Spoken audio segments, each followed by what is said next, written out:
బాపట్ల జిల్లా వేమూరు నియోజకవర్గం బట్టిప్రోలు గ్రామంలోని తమ్మన మల్లికార్జునరావు ఉన్నత పాఠశాల నందు విద్యార్థులకు ఓటు హక్కు వినియోగం దాని ప్రాధాన్యత అవగాహన సదస్సు నిర్వహించారు. ఎలక్షన్ కమిషన్ ఆదేశాల మేరకు స్థానిక ఎంఆర్ఓ ఆధ్వర్యంలో ఓటు హక్కు వినియోగంపై ర్యాలీ నిర్వహించారు. ఈ సందర్భంగా ఎంఆర్ఓ పద్మావతి మాట్లాడుతూ నేటి బాలలే రేపటి పౌరులని, ప్రతి ఒక్క విద్యార్థి ఓటు హక్కుపై అవగాహన కలిగి ఉండాలని ఆమె అన్నారు. ప్రజాస్వామ్యంలో ఓటే వజ్రాయుధం అని, బుల్లెట్ కన్నా బ్యాలెట్ మిన్న అని, ప్రజాస్వామ్యానికి పునాది ఓటు అని ప్రతి ఒక్కరూ తెలుసుకోవాలని ఆమె సూచించారు.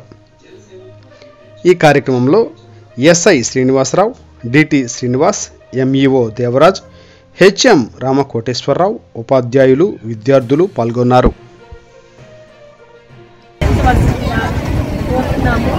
ఓటు హక్కు ఉన్న వాళ్ళందరూ ఓటు వేసి వాళ్ళ బాధ్యత, అందరూ ఓటు వేయాలని తెలియజెప్తాను. ఈ ఎస్పీ బ్యాంక్ ప్రతి ఒక్కరు ఓటు ఉన్న ప్రతి ఒక్కరు తమ బాధ్యతగా ఓటు వేసి మంచి నాయకులు ఎన్నుకోవాలని.